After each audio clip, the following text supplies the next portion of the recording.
Dorothy Washington's hands grabbed the biker's broken arm, and she screamed over the tornado's roar. "Move, or you die right here!" She was 69 years old, weighed 115 pounds, and she was dragging 83 leather-clad strangers, men who terrified most people, into her storm cellar while an EF4 tornado bore down 2 miles behind them. She didn't ask their names. She didn't care about their patches. She saw human beings about to die, and every instinct her mama gave her said, run toward them, not away. If this story moves you, hit that subscribe button right now. Stay with me until the very end, because what happens next will change everything you think you know about family, about prejudice, and about the promises we keep to the dead. Drop a comment below and tell me what city you're watching from. I want to see how far Dorothy's story travels across this country. The sky turned green at 4:52. Dorothy Washington dropped her coffee mug and ran. Not away from the color bleeding across the Mississippi Delta sky, toward it. Toward the headlights cutting through rain on Highway 49. Toward the motorcycles sliding sideways in wind that hit 50 miles per hour in 3 seconds. "Get inside!" she screamed, waving her flashlight. "Underground! Now!" The lead biker's head snapped toward her, his visor lifted. Gray beard, blue eyes that had seen too much. "Lady, do you know who we are?" "I know you're about to be dead!" Dorothy pointed at the funnel cloud dropping from the sky 2 miles behind them.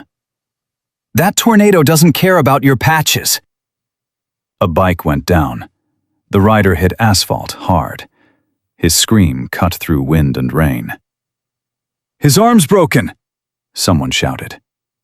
Dorothy was already running. "Bring him! Everyone! My barn!" "You heard her." The lead biker's voice cut through chaos. "Vincent Hayes, Hells Angels, Mississippi. Off the bikes. Move!" 83 men abandoned their motorcycles and ran after a 69-year-old black woman in a church dress. The barn doors were rusted shut. "Move!" A massive biker shouldered Dorothy aside, grabbed the handle. 2 more joined him. The metal screamed open. "Down those stairs, all the way down!" Dorothy counted heads as they poured past. 30, 40, 50. The injured one was carried by 2 brothers, blood running down his face, arm bent wrong, skin going gray. 60. 70. The wind grabbed Dorothy's dress, tried to pull her into the sky. "That's everyone!" Vincent shouted. "Get in!" Dorothy looked back. The tornado was a mile away, a black wall eating the world. She dove down the stairs. Vincent slammed the doors shut just as the wind tried to rip them off. Clang! Darkness swallowed 84 people. Dorothy clicked on her lantern. Faces emerged, tattooed, bearded, terrified. "Anyone else hurt?" "Just Jesse." A man stepped forward. "Blade's his road name. Real name's Jesse Hayes. Bring him here." Dorothy's voice was steady. 40 years in emergency rooms. She'd seen worse. They laid him on the concrete floor. Jesse was young, 25 maybe, blonde hair matted with blood, his right forearm bent in the middle where bones don't bend. Dorothy knelt beside him. "Jesse, I'm Dorothy. Used to be a nurse. I'm going to set your arm. Is it bad?" "You'll live, but it's going to hurt." She handed him a leather wallet. "Bite down." "Wait, shouldn't you?" Dorothy grabbed his arm and pulled. Jesse's scream filled the cellar. The bone shifted back with a wet pop. "Done." Dorothy splinted it fast with wood strips and torn fabric from her slip. She moved to his head wound, cleaned it, closed it with butterfly bandages. "You're okay, baby. Just breathe." "Thank you," Jesse gasped. "Thank you." Vincent appeared beside her. "That was fast." "I did this job for 40 years. Dorothy stood, knees popping. "Delta Regional Medical Center. Saw my share of broken bones." You're a nurse? Was. Dorothy looked around the cellar. Anyone else need help? No, ma'am. The tornado hit. The sound was a freight train, a jet engine, God screaming. The cellar doors buckled. Dust exploded from walls. Someone was crying. Someone was praying. Listen up! Dorothy's voice cut through panic. This cellar was built in 1920 by my great-grandfather. It survived tornadoes in 53 and 74. It will survive this one. 83 heads turned toward her. Stay low. Stay calm. We're going to live. A young biker in the corner was hyperventilating. Couldn't be more than 22. Hands shaking, eyes wild. Dorothy moved to him. What's your name? Tommy. I can't breathe. Yes, you can. Look at me. Not the ceiling. Me. Tommy looked. Breathe with me. In. Dorothy demonstrated. Out. Good. Again. She stayed with him, breathing together, until his panic faded. You okay now?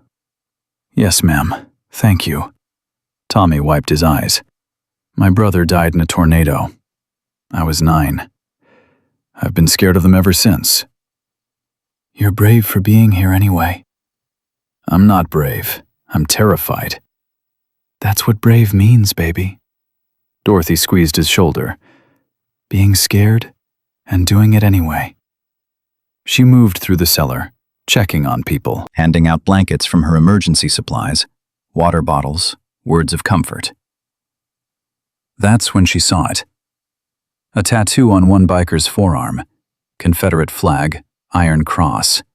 Numbers she recognized from news reports about hate groups. Her stomach turned. This man with symbols of hate on his skin, was in her cellar, in the shelter her great-grandfather built. Her great-grandfather who'd been born enslaved. The biker saw her looking. His jaw tightened. He said nothing. Dorothy walked away. Her hands were shaking. You okay? Vincent asked. Fine. You don't look fine. Dorothy turned to face him. You see that man's tattoos? Vincent's expression hardened. I saw them. And? And he's not my favorite person either. Vincent's voice dropped. But we don't turn people away. Club rule. You wear the patch, we got your back. Even if we don't like you. That's a hell of a rule. It's the only rule that keeps us alive. Dorothy stared at him, then at the man with the Confederate tattoo, then back at Vincent. I spent my whole life being told to fear people like you, she said quietly. White men in leather, gangs, outlaws. And here I am, locked underground with 83 of you. Regretting it? No, Dorothy shook her head. Just trying to understand it. Another biker appeared, older, maybe 60, with a scar running down his face. Excuse me, ma'am. His voice was hesitant. I need to tell you something. What is it? The man looked at Vincent, then back at Dorothy. I know you. Dorothy blinked. I don't think we've met. Not met, but I know you. He swallowed hard. 20 years ago, I was in a motorcycle accident. Bad one. Brought to Delta Regional Medical. I was bleeding out. The doctors said I wouldn't make it. Dorothy's breath caught. There was a black nurse, older lady. She stayed with me all night, held my hand, talked to me, kept me conscious when I wanted to give up. His voice cracked. She said, You don't get to die today, baby. Not on my watch. You were that nurse. Dorothy stared at him, memories flooding back. Late night shifts, motorcycle accident, white man covered in tattoos. She'd stayed with him for 8 hours. I remember you, she whispered. You saved my life. The biker's eyes were wet. I never got to thank you. They transferred me to Jackson the next day, but I never forgot. He extended his hand. Name's Hammer. Dorothy took his hand. Dorothy? I know, Hammer smiled. I asked your name that night. Been carrying it for 20 years. The tornado roared above them, but for a moment, Dorothy forgot about it. Forgot about fear. Forgot about everything except this. Connection. Humanity. The strange circle of life that brought a man she'd saved back to her cellar during another storm. Thank you for remembering, she said. How could I forget? The walls groaned. The sound was deafening. It's directly overhead, someone shouted. Dorothy closed her eyes, counted seconds, waited. The roar peaked, then faded, then stopped. Silence. Is it over? Tommy whispered. Not yet. Dorothy's hand was on the concrete wall, feeling vibrations. Give it a minute. They waited. 1 minute became 2. 2 became 5. Finally, Dorothy opened her eyes. Okay, it's passed. Vincent was already at the stairs. Stay here, I'll check. Like hell. Dorothy followed him. They climbed together. Vincent pushed the doors. They resisted, then gave way. Dawn light poured in. Dorothy stepped outside and her heart stopped. Her house was gone. The walls, the roof, everything she'd lived with for 69 years. Erased. No. The word came out broken. No, no, no. Her legs buckled. Vincent caught her. Easy, I got you. My house. Everything. Gone. Dorothy pulled away from him, stumbled toward the wreckage, her feet crunching on glass, on wood, on memories. A car pulled up. Miss Clara climbing out, 78 years old. Dorothy's best friend since childhood. Lord have mercy! Clara ran toward her.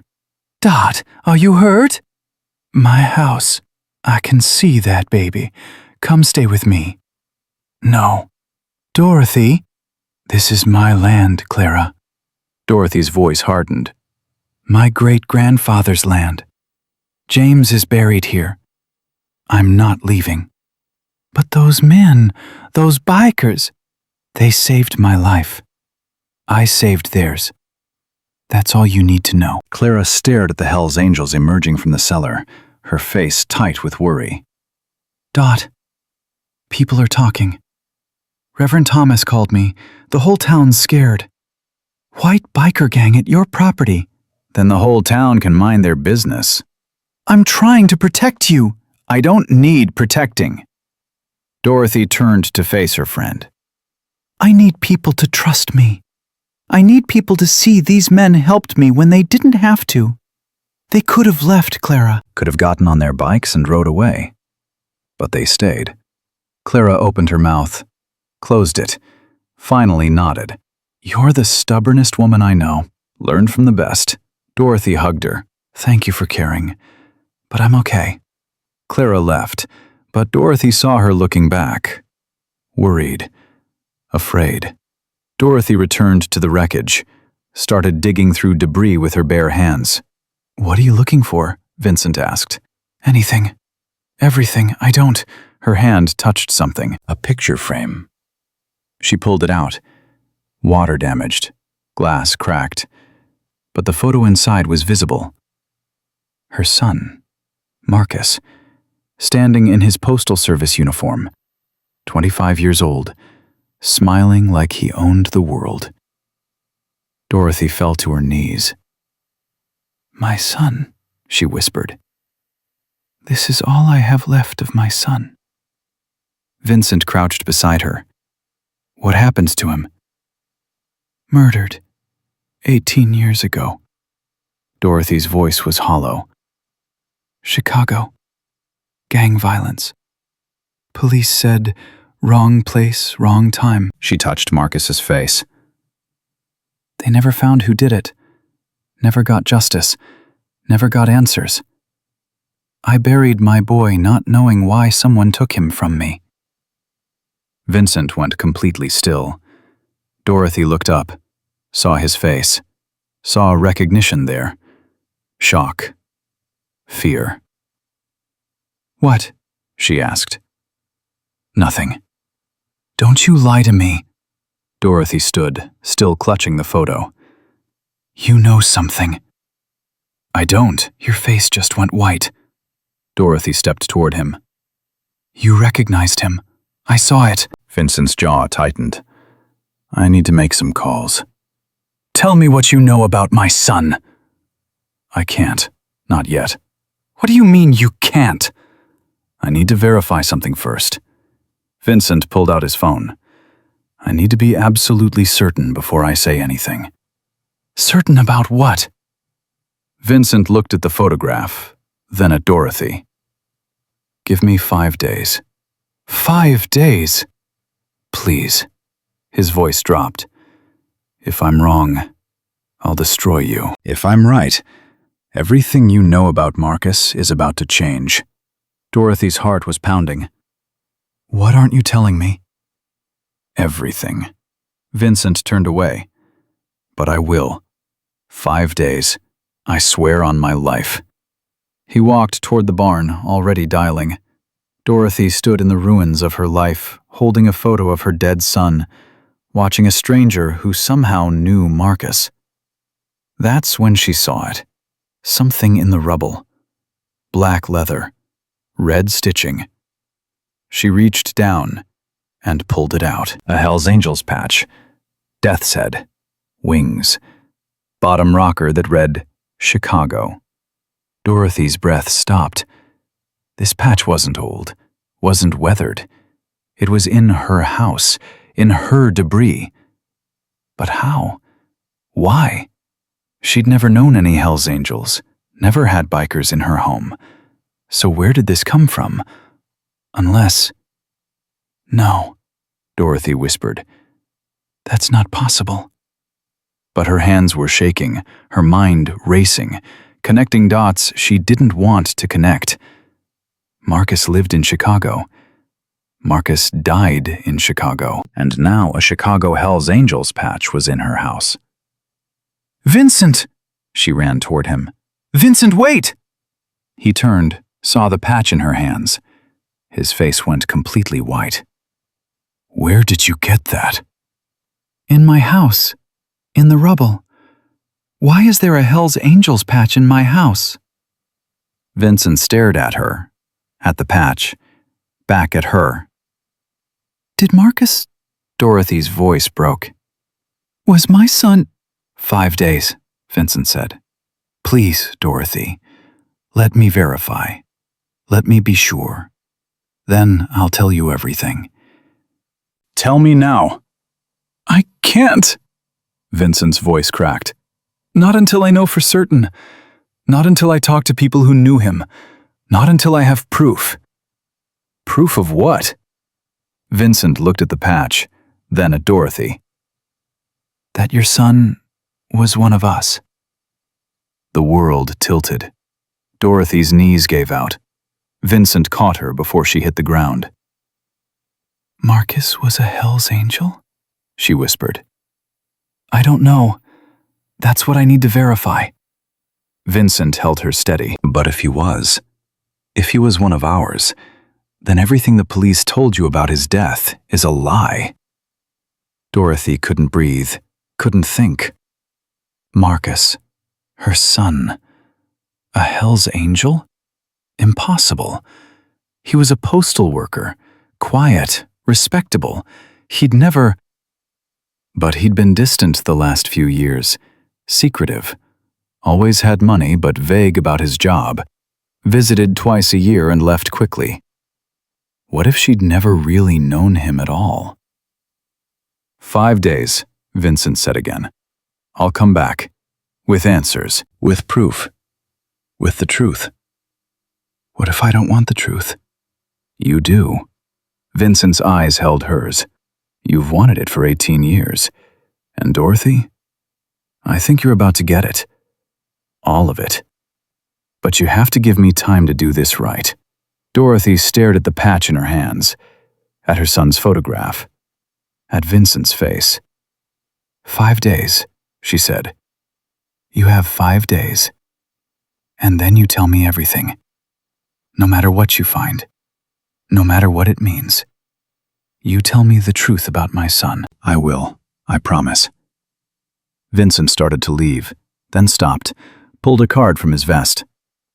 My number. You need anything, you call. Dorothy took it. I'll need more than a phone number if you're lying to me. I'm not lying.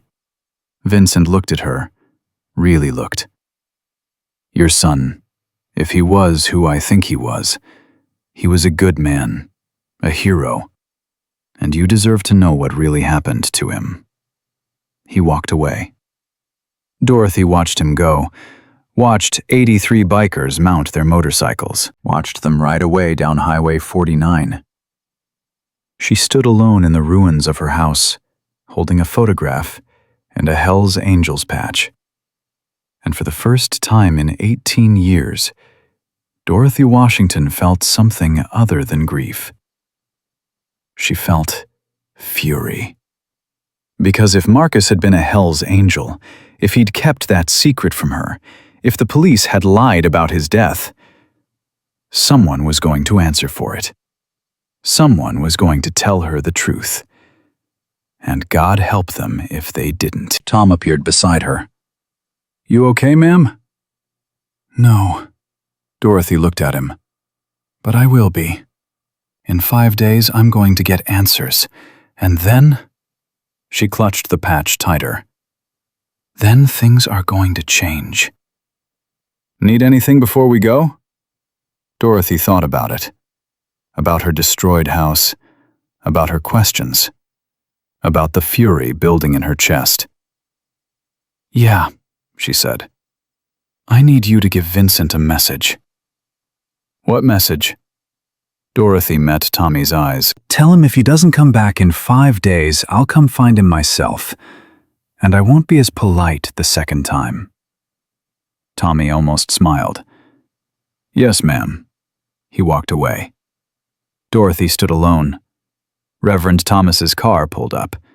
He got out slowly, looked at the destruction, at Dorothy, at the Hell's Angels riding away in the distance. Sister Dorothy, he said carefully, are you safe? Safer than I've been in 18 years. Those men saved my life, and I'm about to find out they might hold the key to my son's death. Dorothy turned to face him. Reverend, I need you to trust me. Can you do that? Thomas stared at her for a long moment. I've known you your whole life, Dorothy Washington. If you say you're okay, I believe you. But if you need help, I'll ask. He nodded and left. Dorothy walked to the small cemetery plot on her property, where James was buried. Where Marcus's memorial stone stood. She knelt in front of Marcus's stone. Baby, she whispered, I found something today. Something that's going to change everything, and I need you to know, whatever secrets you kept, whatever life you lived that I didn't know about, I'm going to find the truth. I'm going to find out what really happened to you. And whoever took you from me, her voice hardened, they're going to pay. The wind stirred, warm, gentle, like a hand on her shoulder, like a sun saying goodbye. Dorothy closed her eyes and let herself feel it. 5 days. In 5 days, her whole world was going to change. She could feel it. Dorothy didn't sleep that night. She sat in her car, the only thing the tornado hadn't touched, parked where her bedroom used to be. The patch was on her lap, Marcus's photograph beside it. Her hands wouldn't stop shaking. Around 3 in the morning, headlights cut through the darkness. Earl Johnson's pickup truck, her neighbor from 2 miles east. He climbed out slowly, saw her sitting there. Marty. He always called her that. 60 years of friendship. What are you doing out here? Can't leave. You can't sleep in your car. Watch me. Earl sighed, walked closer, saw the patch in her hands. His expression changed. Where'd you get that? Found it in my house, in the debris. Hell's angels. Earl's voice went hard. Dorothy, those men who were here saved my life. They're dangerous. So was that tornado. Dorothy looked at him. You know what's dangerous, Earl? Assumptions, judgments, fear of people who look different than us. I'm trying to protect you. From what? From the truth about my son? Dorothy's voice rose. This patch was in my house, Earl. Marcus's house before it was mine. Which means my son had connections to these men. Which means everything I thought I knew about his death might be a lie. Earl stared at her. Marcus wasn't. He couldn't have been. I don't know what he was. That's the problem. Dorothy clutched the patch tighter. But I'm going to find out. You should call the police. The police are the last people I trust right now. Earl shifted his weight. Uncomfortable. Linda and I have a spare room. Come stay. No. Dorothy, this is my land. Dorothy stood up. Every joint in her body screamed. She didn't care. My great-grandfather bought this land in 1923. Paid for it with money he saved sharecropping for 40 years. This is Washington land, and I will die before I leave it. Earl raised his hands. Okay. But at least let me bring you supplies. Tent, generator, food. Dorothy's anger faded. Thank you. You're stubborn as hell, you know that? Runs in the family. Earl left. Came back 2 hours later with everything he'd promised. Helped her set up a tent where her kitchen used to be. Didn't say much, just worked. When he finished, he put his hand on her shoulder. You need anything? You call. I will. But they both knew she wouldn't. The sun came up. Dorothy made coffee on a camping stove Earl left, sat on a folding chair, and watched her property come to life in daylight. The destruction was worse than she'd thought. Not just her house. The barn was half collapsed, fences gone, trees uprooted. 40 years of her life scattered across 5 acres. A car pulled up. Black Mercedes. Expensive. Out of place. A white man in a suit stepped out. 50s. Tanned. Smiled like a politician. Mrs. Washington? He walked toward her like he owned the place. That's me. I'm Robert Chambers, Holmes County Development Association. He extended his hand. Dorothy didn't take it. Chambers lowered his hand. Smile never flickered. I wanted to check on you after the storm, see if you needed any assistance. I'm fine. Your home is destroyed. I noticed. I also wanted to discuss your property. Chambers pulled out a folder. As you know, there's been significant interest in developing this area. The tornado damage has created opportunities. Opportunities? Dorothy set down her coffee, stood up. My house is gone, and you see opportunities? I understand this is difficult. You don't understand anything. Chambers's smile thinned. Mrs. Washington, I'm trying to help. This land, 35 acres in a prime location, could be very valuable to the right developer. We're prepared to make you a generous offer. It's not for sale. You haven't heard the offer yet. Don't need to. Dorothy stepped closer. This land belonged to my great-grandfather, my grandfather, my father, my husband. It's where my husband is buried, where my son's memorial is. You think I'd sell that for money? Everyone has a price. Then you don't know me very well. Chambers' expression hardened. Mrs. Washington, let me be frank. You're 69 years old. You have no insurance. Your house is destroyed. You live on Social Security. How exactly do you plan to rebuild? That's my business. And yesterday you were harboring a criminal motorcycle gang. Dorothy went very still. Excuse me? The entire county saw it. 80+ Hell's Angels on your property. People are concerned. Chambers leaned in. How does that look? An elderly woman associating with known criminals? Some might question your judgment. Your mental state. Are you threatening me? I'm being realistic. Without resources, without support, you're vulnerable. We could help with that. Fair price, clean transaction. You could move somewhere safer, somewhere appropriate for a woman your age. Dorothy smiled. It wasn't friendly. Get off my property. Mrs. Washington, now. Chambers stared at her. His mask slipped. Dorothy saw what was underneath. Greed. Calculation. The kind of man who saw disasters as business opportunities. This area is being developed whether you sell or not, he said quietly. Within a year, you'll be surrounded by construction. Your peaceful little farm will be worthless. Better to sell now while the offer's good. Or what? Or you'll regret not taking it.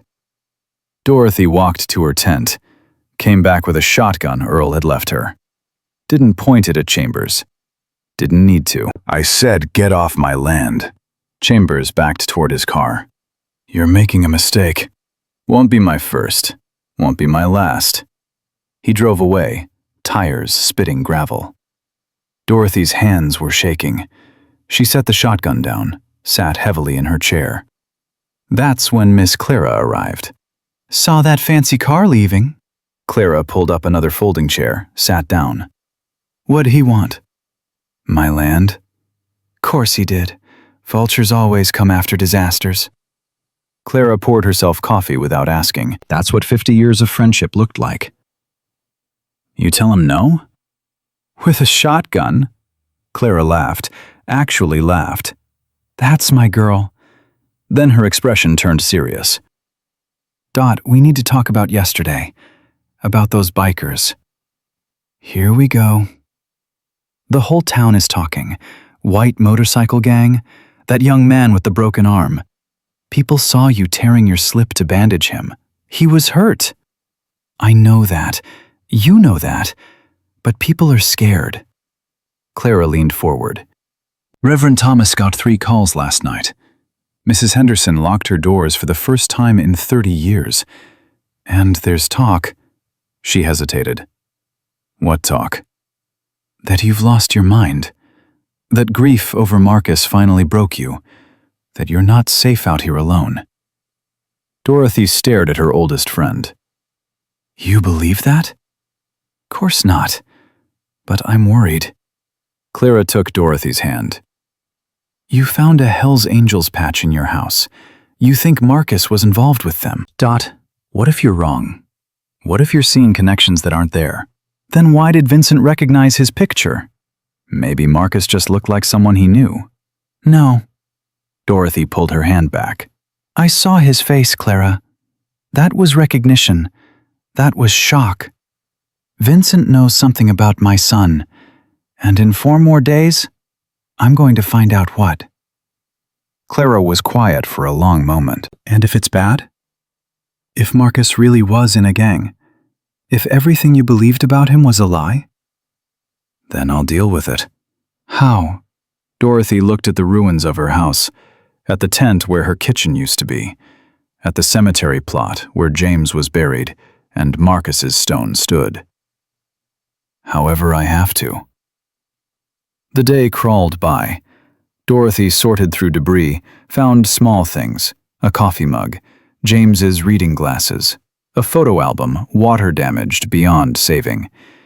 Each discovery was a small death. Around 4 o'clock, a van pulled up. Channel 7 News. Jackson. A reporter climbed out. Young woman. Eager. Mrs. Washington, I'm Jessica Chen.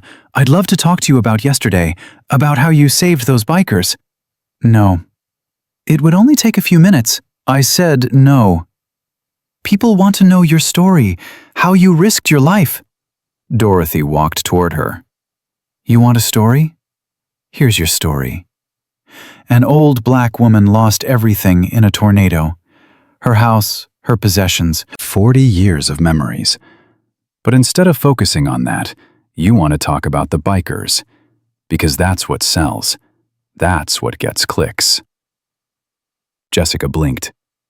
I didn't mean... Yes, you did. Dorothy's voice was tired.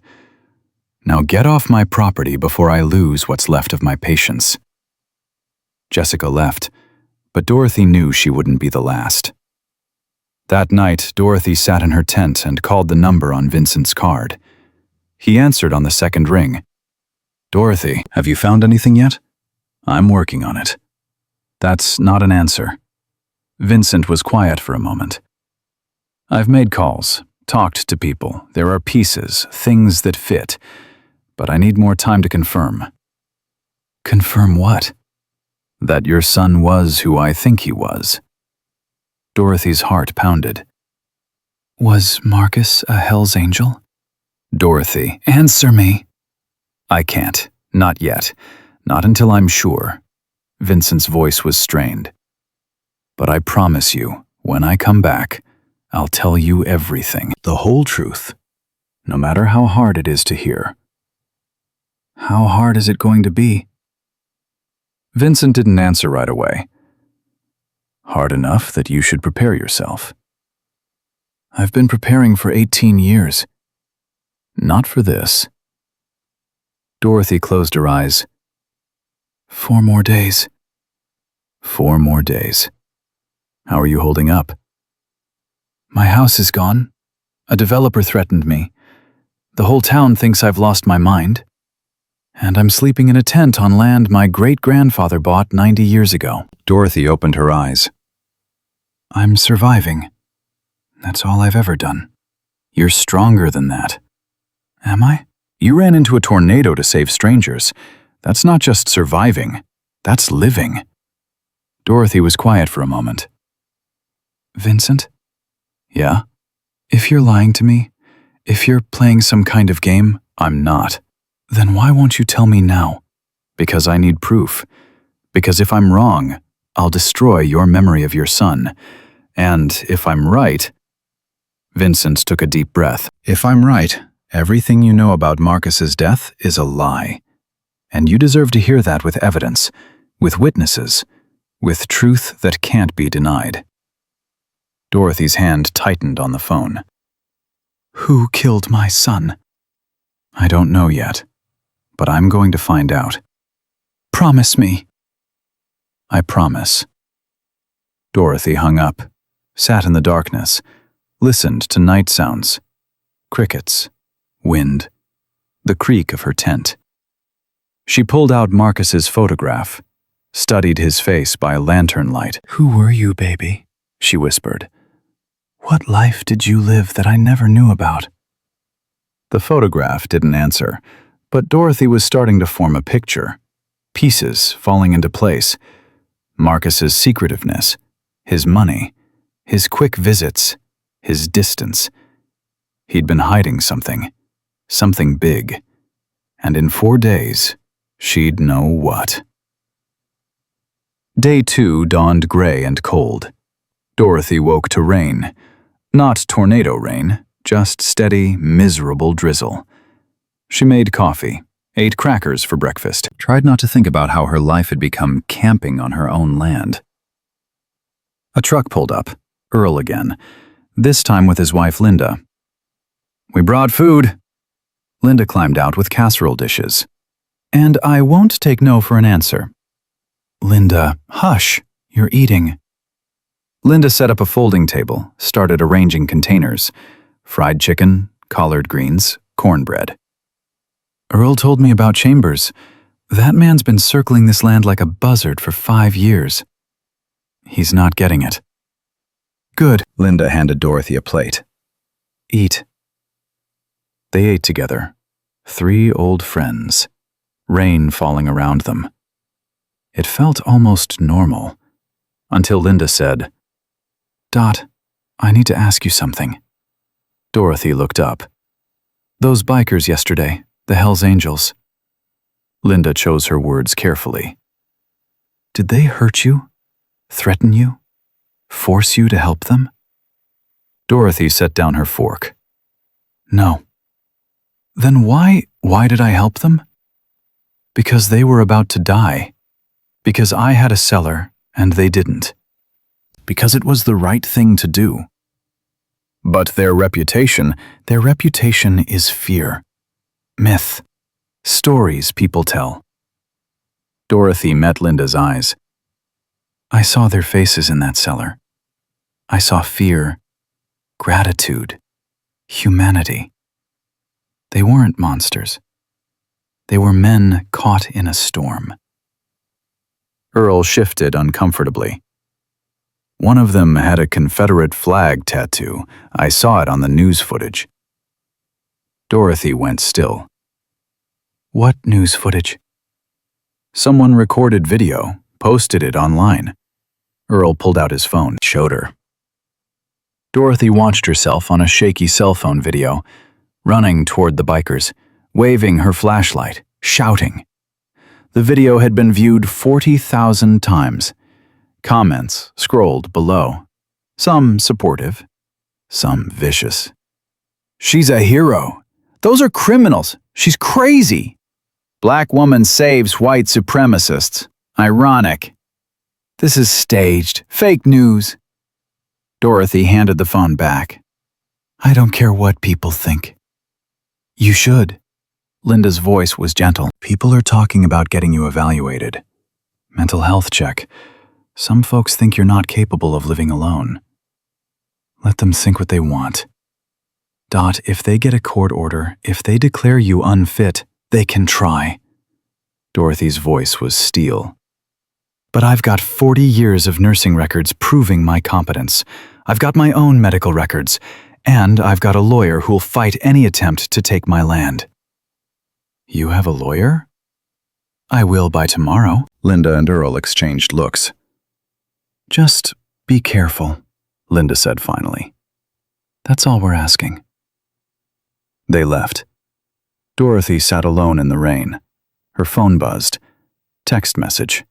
Unknown number. "Don't trust Ironside. Meet me tomorrow, 2 p.m.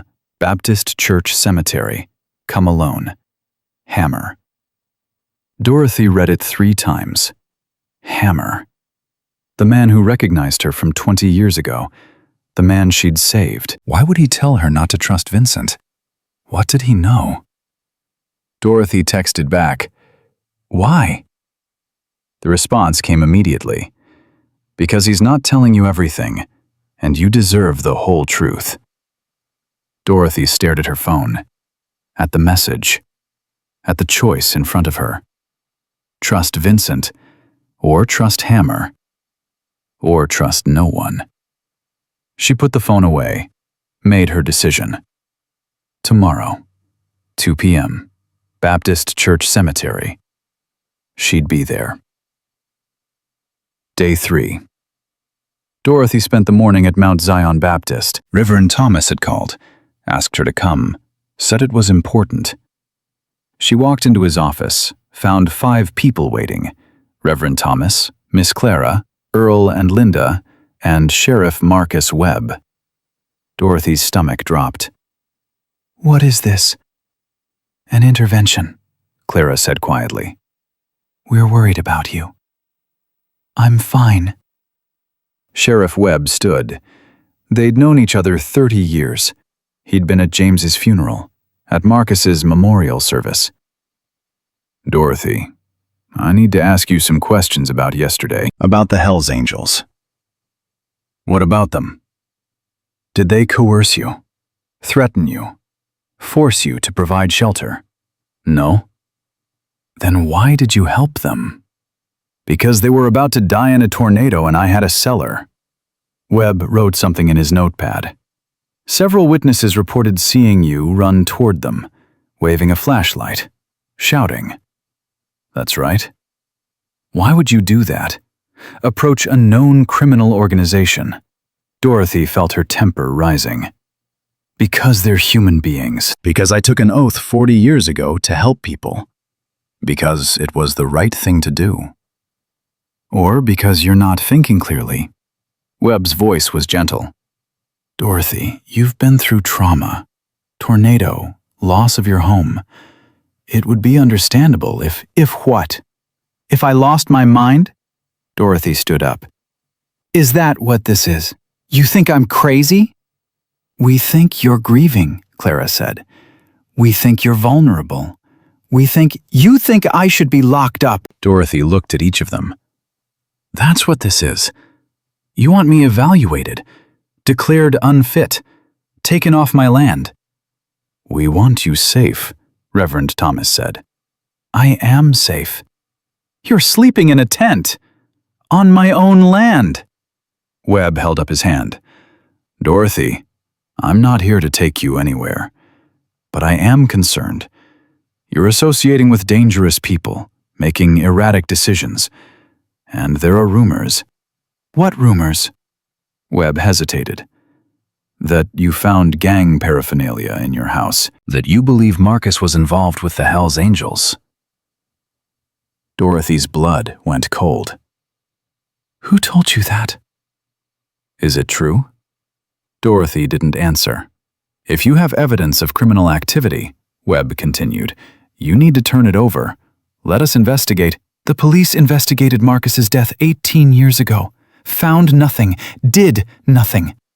Why would I trust you now? Webb flinched. That was Chicago PD, not me. Same system. Same lies. Dorothy grabbed her purse. I'm leaving. Dorothy, wait. Am I under arrest? No, but then I'm leaving. She walked out, got in her car, drove back to her property. Her hands were shaking so badly she could barely hold the steering wheel. They thought she was crazy. Her oldest friends, her pastor, the sheriff. Everyone thought she'd lost her mind. Maybe she had. Maybe grief had finally broken her. Or maybe she was the only one seeing clearly. That afternoon, Dorothy drove to the Baptist Church Cemetery, 2 p.m., like Hammer's text said. She parked, walked through rows of graves, old ones, new ones, familiar names. She found Hammer waiting by a large oak tree. He was alone. No motorcycle, no leather vest, just jeans and a jacket. Thank you for coming, he said. Why did you tell me not to trust Vincent? Hammer looked around, making sure they were alone. Because Vincent is protecting someone. Who? I don't know, but I've been riding with him for 15 years. I know when he's hiding something. Hammer stepped closer. Vincent recognized your son's photo. I saw it. We all saw it. But he won't say why. Won't explain the connection. He said he needs to verify. That's bull. Hammer's voice was hard. Vincent knows something. Something that involves your son. Something that involves the club. And he's not telling you because he's protecting someone higher up. Dorothy's heart was pounding. What do you think he knows? I think your son was a Hells Angel. Chicago chapter. I think he died under suspicious circumstances. And I think the club covered it up. Why would they do that? Because that's what we do. We protect our own, even when it means lying, even when it means letting mothers go 18 years without answers. Dorothy felt sick. You think Vincent was involved in Marcus's death? No, but I think he knows who was. Hammer pulled out his phone, showed her a photograph. This was taken in Chicago, 2006, 2 years before your son died. Dorothy looked at the photo, a group of bikers, and there, in the center, was Marcus, wearing a Hells Angels vest, smiling at the camera. My God, Dorothy whispered. That's not all. Hammer swiped to another photo, Marcus with an older biker, Black man, gray beard. This is Raymond Cross. He was Chicago chapter president back then. He's retired now, lives in Biloxi. Biloxi? That's only 3 hours away. I know. Hammer looked at her. Dorothy, if you want real answers, don't wait for Vincent. Go to Cross yourself. Ask him what happened to your son. Why are you helping me? Because you saved my life 20 years ago. Because you didn't have to, but you did. Hammer's eyes were intense. Because I've been carrying guilt for 15 years about things I've seen, things I didn't speak up about. And maybe helping you is how I start making that right. Dorothy studied his face. Vincent told me not to trust anyone. He's right. Don't trust me, don't trust him, don't trust anyone. Hammer put his phone away. But go to Biloxi. Talk to Cross. Get the truth yourself. He walked away, left Dorothy standing in the cemetery. She looked down at her phone, at the address Hammer had texted her. Raymond Cross, 2847 Harbor Drive, Biloxi, Mississippi. 3 hours away. 2 days before Vincent was supposed to return. Dorothy made her decision. She was done waiting. Dorothy drove to Biloxi that night. Didn't tell anyone, didn't pack a bag, just got in her car at 9 p.m. and started driving. 3 hours, Highway 49 to Highway 90. Dark roads, empty roads. Time to think. Time to question every decision she'd ever made. Her phone rang at 10:30. Vincent. She almost didn't answer. Then did. Where are you? His voice was tight. Home? Why? I just got a call. Someone saw you at the cemetery today, talking to Hammer. Dorothy's hands tightened on the steering wheel. So Hammer's got his own agenda. Whatever he told you, he showed me a photograph. Marcus wearing a Hell's Angels vest. Silence. Vincent? Where did he get that photo? Does it matter? Is it real? More silence. Then, yes. Dorothy's breath caught. So Marcus was... Dorothy, listen to me very carefully. Do not go to Biloxi. Her blood went cold. How did you know about Biloxi? Because I know Hammer. I know what he told you. And I'm telling you, going to Cross right now is a mistake. Why? Because you're not ready for what he's going to tell you. I've been not ready for 18 years. Dorothy's voice rose. I'm done waiting. I'm done being protected. I want the truth. You'll get it. In 2 days. When I come back, I'm already halfway there. Dorothy, no. Goodbye, Vincent. She hung up, turned off her phone, kept driving. She reached Biloxi at 12:15 a.m. Harbor Drive was a nice neighborhood. Beach houses, boat docks, money. 2847 was a 2-story colonial, lights on downstairs. Dorothy sat in her car, stared at the house, tried to find the courage to get out. Her phone was still off, but she could imagine Vincent calling, texting, maybe even driving to Biloxi himself. Let him. She was done being afraid. Dorothy got out of the car, walked to the front door, rang the bell. Footsteps inside, heavy, careful. The door opened. A black man stood there. 70s, gray beard, hard eyes that had seen too much. He was holding a baseball bat. Can I help you? Are you Raymond Cross? His expression changed, guarded. Who's asking? My name is Dorothy Washington. My son was Marcus Washington. I think you knew him.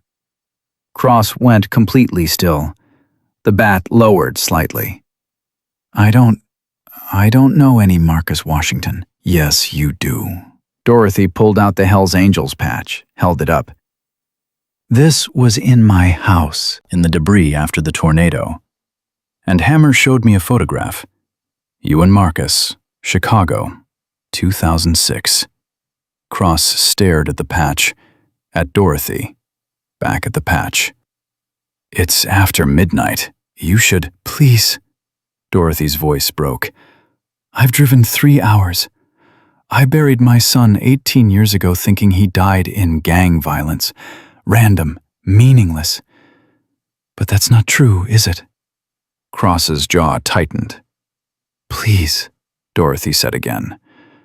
I just want to know who my son was. What really happened to him, that's all. Just the truth. Cross stood there for a long moment, then stepped aside. Come in. Dorothy followed him into a living room. Photos on the walls, motorcycles, brothers, memories. And there, in one photo, was Marcus, smiling, wearing the Hells Angels vest. Dorothy walked to it, touched the glass. His road name was Prophet, Cross said quietly. Joined the Chicago chapter in 2004. He was 21. Why Prophet? Because he always knew things before they happened, could read situations, read people. It was like he could see the future. Cross sat down heavily. Marcus was special, smart, strategic. He helped us negotiate peace between rival gangs, saved lives. He was one of the best men I ever knew. Dorothy's legs gave out. She sat on the couch. Why didn't he tell me? Because he knew you wouldn't approve. Because he loved you too much to disappoint you. Cross looked at her. Marcus talked about you all the time. His mama, the nurse who saved lives. The strong woman who raised him right. He was terrified you'd find out about the club. I would have understood. Would you? Cross's voice was gentle but firm. In 2004, a black woman in Mississippi learning her son joined a motorcycle club? A club with a reputation? You would have understood? Dorothy wanted to argue, but she knew he was right. She wouldn't have understood. She would have been terrified, ashamed, angry. What happened to him? She asked. The truth, not the police version. Cross was quiet for a long time. You sure you want to know? I've wanted to know for 18 years. Cross stood, walked to a cabinet, pulled out a bottle of whiskey and 2 glasses, poured, handed one to Dorothy. She didn't drink whiskey, hadn't touched alcohol in 20 years. She took it anyway. Cross downed his in one gulp, poured another. Marcus wasn't killed in gang violence. That was a lie. Dorothy's hand shook, whiskey sloshed in the glass. Then what? Marcus was investigating corrupt cops, Chicago PD, officers who were working with drug dealers, taking protection money, helping move product. Marcus had evidence, documents, recordings, names. Cross's voice was hard. He was going to expose them, bring them down. Why? Why would he do that? Because he was a good man. Because he saw evil and refused to ignore it. Cross looked at her. Because you raised him right. Dorothy felt tears coming, pushed them back. What happened? The cops found out. They couldn't let him talk, so they set up a hit. Made it look like gang violence. Cross's hands clenched around his glass. Shot him 3 times, left him in an alley. And the department covered it up. Called it unsolved gang activity. Closed the case. How do you know this? Because I was there. The room tilted. Dorothy's glass slipped from her hand, shattered on the floor, whiskey spreading across hardwood. You were there? Her voice was a whisper. You watched my son die? No, Cross's voice cracked. I tried to save him. Got there too late. He was already gone. Then how? Marcus called me that night. Said he was meeting someone. Said he had a bad feeling. Asked me to come as backup. Cross's eyes were wet. I got there 5 minutes after the shots. Found him in the alley. Held him while he stopped. Couldn't continue. Dorothy couldn't breathe. Couldn't think. Her son dying in an alley. Calling for help. Did he say anything?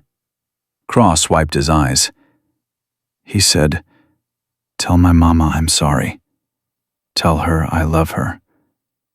Tell her not to cry because I died doing what's right." Dorothy broke. 18 years of grief came flooding out. She sobbed. Loud, ugly, the kind of crying that hurt. Cross moved to sit beside her. Didn't touch her, just sat. They stayed like that for a long time. Finally, Dorothy's tears slowed. She wiped her face with her sleeve. Who did it? Which cop? Detective Lawrence Kane. He was on the take, had been for years. Marcus had evidence against him and 5 others. Kane ordered the hit to protect himself. Where is he now? Cross's expression darkened. That's the thing. Kane retired from Chicago PD in 2010. Clean record, full pension. And 2 years ago he moved south. Where? Gulfport, Mississippi. 30 minutes from here. Dorothy's blood went cold. He's here? In Mississippi? Lives there with his wife and grandkids, coaches Little League baseball, goes to church on Sundays. Everyone thinks he's a hero cop who served his community. But he's a murderer. Yes. Dorothy stood up, started pacing, her mind racing. The police covered it up. You said that. Why? How? Kane had friends high up, people who benefited from his arrangement with the dealers. They buried the investigation, destroyed evidence, threatened witnesses. Cross poured another whiskey. Didn't drink it. I tried to fight it. Hired lawyers, talked to journalists. No one would touch it. Everyone was scared of Kane. So he just got away with it. For 18 years. Dorothy stopped pacing, turned to face Cross. Do you have proof? Evidence? Cross hesitated. Some. Show me. He went upstairs, came back with a lockbox, opened it. Inside were files, photographs, documents. Marcus gave these to me 3 days before he died. Said if anything happens to him, I should use them to bring Kane down. Cross pulled out a folder. I've been sitting on this for 18 years, too scared to move, too guilty to let it go. Dorothy took the folder, opened it. Crime scene photos, police reports, witness statements that contradicted the official story, bank records showing deposits into Kane's account, emails between Kane and known drug dealers, and at the bottom, a letter, in Marcus's handwriting. Dorothy's hands shook as she read it. Mom, if you're reading this, something went wrong. I'm sorry. I'm sorry I kept secrets. I'm sorry I lied about my job, about my life, about who I really was. But I'm not sorry for what I'm about to do. There are bad cops in this city, cops who hurt people, who protect criminals, who make money off pain. I found evidence against them. I'm going to the FBI. I'm going to expose them. It might get me killed, but I'd rather die doing what's right than live knowing I stayed silent. You taught me that. You taught me to help people, to fight for justice, to never look away from evil. I'm not looking away, Mama. I'm running toward it, just like you taught me. I love you. Always. Marcus. Dorothy read it 3 times, then pressed the letter to her chest and cried again. Cross sat quietly. Let her grieve. When she finally looked up, her eyes were hard. "I want to go to the FBI. Use this evidence." "Bring Kane down." "I tried that. They wouldn't listen." "Then I'll make them listen." "Dorothy, my son died trying to expose this man. I won't let that death be meaningless." Dorothy stood. "Where's Kane's address?" "You can't just— Where?" Cross stared at her, saw something in her face that made him stand up. "What are you planning to do?" "I'm going to look him in the eye. I'm going to tell him I know what he did. And then—" Dorothy's voice went cold. "Then I'm going to make sure everyone else knows too. That's dangerous. I don't care. Kane is a killer. If he thinks you're a threat, then he'll have to kill me too." Dorothy met Cross's eyes. "And I'm betting a 69-year-old black woman getting murdered will get a lot more attention than my son did 18 years ago." Cross was quiet for a moment. Then he laughed. Actually laughed.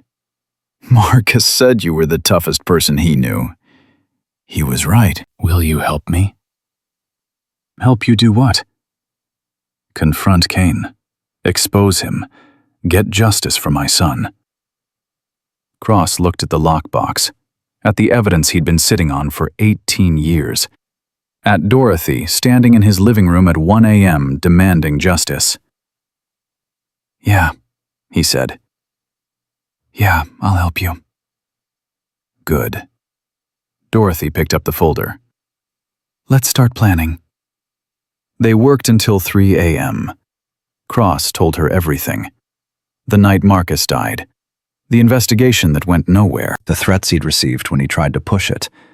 The years of guilt and rage and helplessness. "I should have done more," he said. "Should have fought harder." "You're fighting now. That's what matters." They made a plan. Simple, direct, dangerous. Tomorrow morning they'd drive to Gulfport, confront Kane, record the conversation, get him to slip, say something incriminating. And if he didn't, they'd go public anyway. Take the evidence to every news station in Mississippi. Make so much noise that someone would have to listen. "This could backfire," Cross warned. "Kane has connections, money. He could bury us." "Then we die trying." Dorothy's voice was steel. "But we don't stop. Not until everyone knows what he did." Cross nodded. "When do you want to leave?" 7 a.m. Give me a few hours to sleep." "You can take the guest room upstairs." Dorothy shook her head. "I'll sleep in my car. I need some space to think." Cross understood, didn't argue. Dorothy walked to her car, sat in the driver's seat, stared at the ocean in the distance. Her phone was still off, but she knew Vincent was probably losing his mind. Probably already on his way to Biloxi. Let him come. She'd made her choice. Justice for Marcus. Truth. Exposure. Whatever it took. Dorothy pulled out the letter Marcus had written, read it again by the dome light. "I'm running toward it, just like you taught me." "I'm coming, baby," she whispered. "I'm finally coming. And this time, I'm not stopping until everyone knows your name." She closed her eyes, tried to sleep. Couldn't. Her mind kept racing. To Marcus, to Kane, to tomorrow. What would she say to the man who killed her son? What would she do if he laughed in her face? What would she do if he threatened her? Dorothy didn't have answers. But she knew one thing. She wasn't afraid anymore. For 18 years, she'd lived in grief, in questions, in the helpless rage of not knowing. Now she knew, and knowledge was power.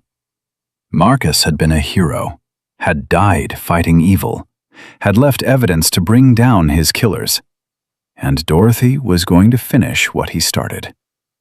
Around 5 a.m., headlights cut through the darkness. A motorcycle. Then another. Then 3 more. Dorothy sat up, watched them pull up to Cross's house. Vincent got off the lead bike, saw Dorothy's car, walked toward it. She rolled down her window. "I told you not to come," he said.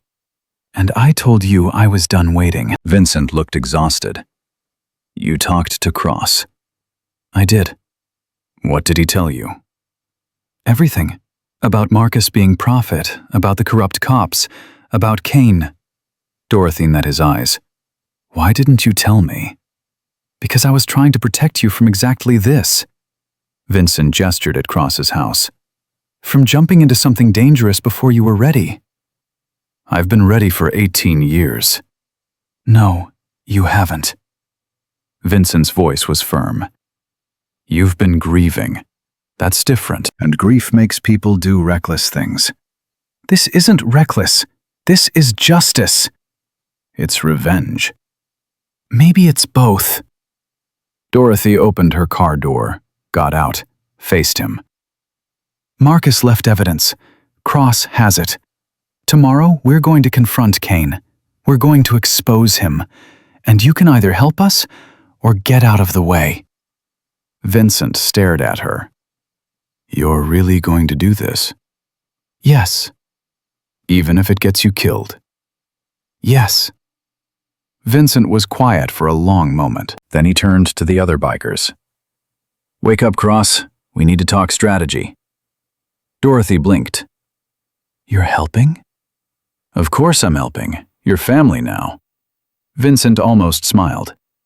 "And family doesn't let family walk into danger alone, even when that family is being stubborn as hell." The other bikers went to Cross's door, knocked. Cross opened it, saw Vincent, and his expression changed from surprise to understanding. "She told you." "She did." "And you're here to stop us." "I'm here to help." Vincent looked at Dorothy, at Cross. "But we do this smart, we do this careful, and we do this with backup." They went inside, all of them. Dorothy, Vincent, Cross, and 4 other Hell's Angels whose names Dorothy didn't know yet. They sat around Cross's dining room table and planned. One of the bikers, a woman in her 50s with short gray hair, pulled out a laptop. "I'm Raven, used to be a paralegal. Let me see the evidence." Cross handed over the files. Raven went through them methodically, taking notes, organizing. "This is good," she said after 20 minutes. "Really good. Bank records, emails, witness statements. If we can get Kane on tape admitting anything at all, we can bury him." "How do we do that?" Dorothy asked. "You confront him. Wear a wire. Ask questions. Push him. See if he slips." "And if he doesn't?" "Then we leak everything we have to the press. Mainstream media, social media, everywhere." Raven looked up. "The internet doesn't forget. Even if the legal system fails, public opinion will destroy him." Vincent nodded. "I've got contacts at news stations, journalists who owe me favors. They'll run the story." "When?" Dorothy asked. "As soon as we have something concrete. A recording, a confession, something undeniable." Dorothy looked at Cross. "You ready for this?" "I've been ready for 18 years." They planned until dawn. Every detail, every contingency, every risk. At 6:30, Dorothy's phone buzzed. She'd turned it back on. Text from Miss Clara. "Where are you? Sheriff came by looking for you. Said there's talk of a mental health evaluation. People are worried. Call me." Dorothy showed Vincent the text. His expression darkened. "They're trying to have you declared unfit." "Let them try." "Dorothy, if they succeed, if they get a court order, they won't." Dorothy put her phone away. "Because by tonight, I'll have proof that I'm the sanest person in Holmes County. Proof that everything I've been saying is true. Vincent studied her face. You've changed. How? 3 days ago, you were a woman who'd lost everything. Now you're... He searched for the word. A warrior. I've always been a warrior. Dorothy's voice was quiet. I just forgot for a while. Marcus reminded me. At 7 a.m., they left for Gulfport. Dorothy rode with Cross in his truck. Vincent and the other bikers followed on motorcycles. The sun was rising over the Gulf. Beautiful. Peaceful. Dorothy didn't see it. She only saw Kane's address getting closer. 2156 Palmetto Drive. The house where her son's killer lived. You scared? Cross asked. Terrified. Good. Fear keeps you sharp. What if he denies everything? Then we move to Plan B. Media exposure. Public pressure. What if that doesn't work either? Cross was quiet for a moment. Then we live with the fact that we tried, that we fought, that we didn't let Marcus's death be forgotten. He glanced at her. Sometimes justice isn't about winning. It's about refusing to give up. They pulled onto Palmetto Drive. Nice neighborhood.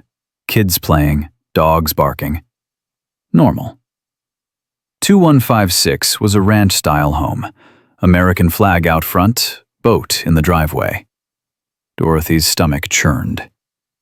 This was it. Cross parked down the street. Vincent and the bikers stayed back, out of sight. Dorothy took a deep breath, checked the wire Raven had taped to her chest, hidden under her shirt. You ready? Cross asked. No, but I'm going anyway. They got out of the truck, walked to Kane's door. Dorothy's heart was pounding so hard she thought it might explode. Cross rang the doorbell. Footsteps inside. The door opened. A white man stood there, 60s, gray hair, friendly smile, wearing a golf shirt and khakis. Can I help you? His voice was pleasant, warm. Dorothy looked at the man who killed her son and felt rage like she'd never felt before. My name is Dorothy Washington, she said, and we need to talk about my son, Marcus Washington, the man you murdered 18 years ago. Kane's smile disappeared. Kane's face went white, then red, then hard. I don't know what you're talking about. He started to close the door. Cross put his foot in the way. Yeah, you do. Marcus Washington, Chicago, 2006. You shot him 3 times and left him in an alley. Get off my property! Or what? Dorothy stepped closer. You'll kill me too? Add another body to your count? Kane's jaw tightened. I'm calling the police. Please do. Dorothy pulled out her phone. I'd love to explain to them why a retired Chicago detective moved to Mississippi 2 years after murdering a Hell's Angel who had evidence of police corruption. Kane froze. His eyes darted to Cross, to Dorothy, back to Cross. You're wearing a wire, he said. Yes. Then you're not getting anything from me. Kane tried to close the door again. Cross pushed it open. We've got bank records, emails, witness statements, photos of you meeting with known drug dealers. We've got everything, Kane. The only question is whether you want to tell your side before we go public. There is no side. I didn't do anything. Then why are you sweating? Dorothy asked. Kane wiped his forehead. It's hot. It's 65 degrees. A woman appeared behind Kane, white, mid-60s, concerned. Lawrence? What's going on? Nothing, Susan. Go back inside. These people are accusing you of murder. They're crazy. I'm calling. Your son was a criminal. Kane's voice cracked. He was running with gangs, dealing drugs. He got what he deserved. Dorothy's vision went red. She lunged forward, Cross caught her. My son was investigating corrupt cops, Dorothy shouted. He had evidence. He was going to the FBI. And you killed him to protect yourself? Prove it. I can. Dorothy pulled out Marcus's letter, the one he'd written before he died. He wrote this 3 days before you murdered him. Want me to read it out loud? Want your wife to hear what kind of man you really are? Kane's face twisted. Susan, go inside. Now. No. Susan stepped forward, looked at Dorothy, at the letter. What does it say? Dorothy read it. Every word. Marcus's confession about investigating corrupt cops. His fear that it would get him killed. His determination to do what was right anyway. When she finished, Susan was crying. Lawrence? Her voice shook. Tell me this isn't true. It's not. Don't lie to me! Susan's voice rose. 28 years of marriage. 28 years I believed you were a good man. A hero. And now… She looked at Dorothy. Was my husband involved in your son's death? Yes. You're listening to criminals. Kane grabbed Susan's arm. She's lying. They're all lying. Susan pulled away. I want to hear what she has to say. Susan, shut up, Lawrence. Susan looked at Dorothy. Tell me everything. Dorothy did. About Marcus being a Hell's Angel. About him investigating police corruption. About the evidence he'd gathered. About Kane and 5 other cops who were on the take. About the night Marcus was murdered. Susan listened, face pale, hands shaking. When Dorothy finished, Susan turned to Kane. Is any of this true? No. Don't lie. I'm not. I know when you're lying. Susan's voice cracked. I've known for years something was wrong. The money, the nightmares, the way you'd lock yourself in your office for hours. I knew, Lawrence. I just didn't want to believe it. Kane's face crumpled. Susan, please. Did you kill that woman's son? Silence. Lawrence? Answer me. More silence, then quietly. He was going to destroy everything. Susan stepped back like she'd been slapped. Dorothy couldn't breathe. He'd just admitted it. On tape. The wire was recording everything. You killed him, Susan whispered. You killed a 25-year-old boy to protect yourself. To protect us, Kane's voice rose. To protect our life, our house, our retirement. He had evidence that would have sent me to prison. What was I supposed to do? Not murder him! You don't understand. I understand perfectly. Susan's voice went cold. You're a killer. You're a coward. And I want you out of my house. Susan, we can get out. Susan pointed at the door. Get out before I call the police myself. Kane stared at his wife, at Dorothy, at Cross. Then he ran, straight out the door, past Dorothy, down the driveway. Stop him! Dorothy shouted. Vincent appeared from around the corner on his motorcycle, cut Kane off. 3 other bikers surrounded him. Kane tried to push through. Vincent grabbed him, slammed him against a car. Going somewhere. Let me go! Not happening. Vincent pulled out his phone. Raven, you get all that? A voice came through the speaker. Every word. Recording is backed up to 3 different servers. He's done. Kane's legs gave out. Vincent let him slide to the ground. Dorothy walked over, stood above the man who killed her son. Marcus died in an alley, she said quietly. Alone. Scared. Calling for help. Did you stay with him? Did you hold him while he died? Kane didn't answer. Did you? No. Kane's voice was barely audible. I left. As soon as I As soon as it was done, I left. Dorothy's hands clenched. He was 25 years old. He had a whole life ahead of him. And you took it. For what? Money? Pride? Self-preservation. That's not self-preservation. That's murder. Dorothy crouched down to his level. My son spent his last moments thinking about me, Cross told me. Marcus's last words were, "Tell my mama I love her." Those were his last words. Not hate, not anger. Love. Kane closed his eyes. And you, Dorothy's voice broke. You've been living free for 18 years while I buried my son, thinking he died for nothing. Thinking he was just another statistic, another black body in Chicago.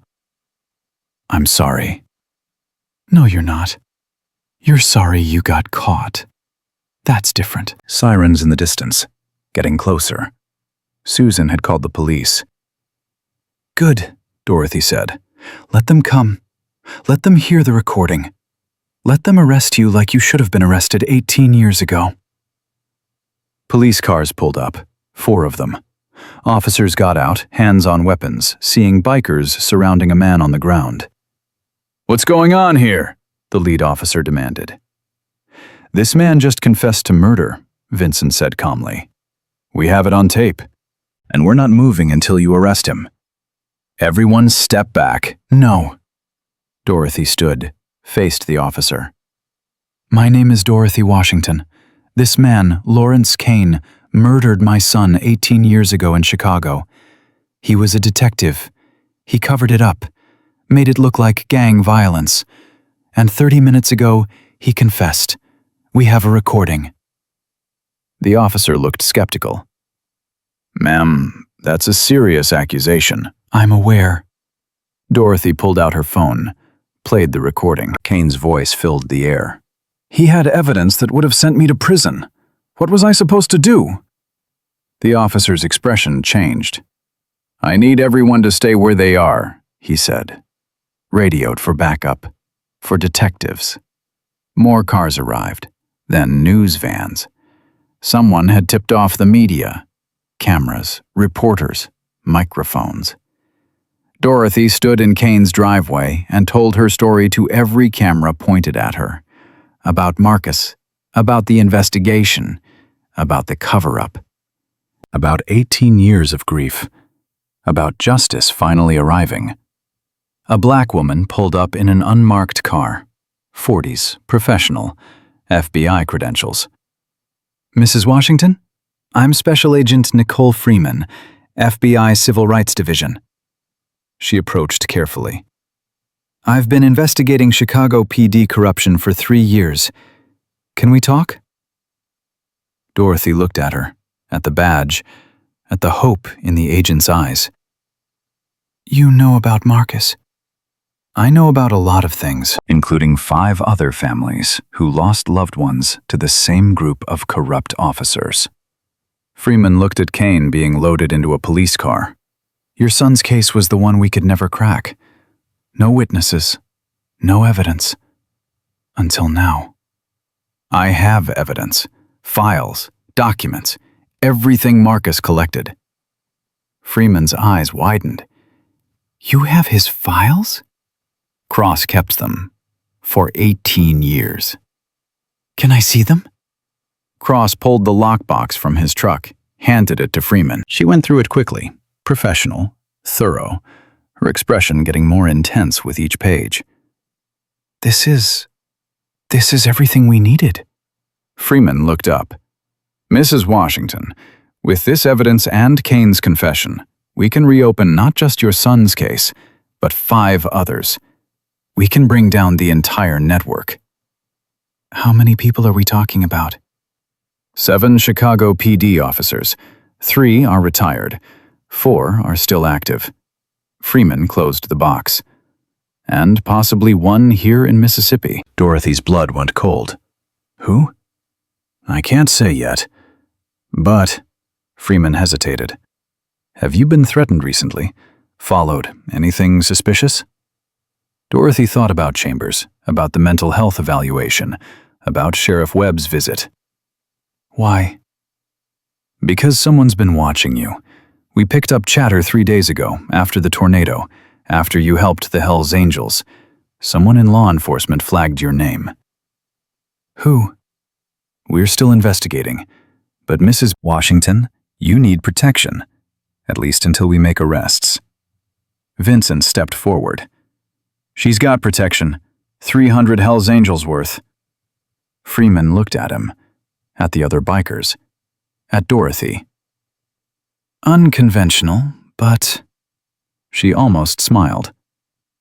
I'll take it. Freeman left with the lockbox, promised to be in touch, to keep Dorothy updated. The news crews stayed. Dorothy gave interview after interview, told Marcus's story, showed his letter, demanded justice. By noon, the story was national. Mississippi woman exposes police cover-up in son's murder.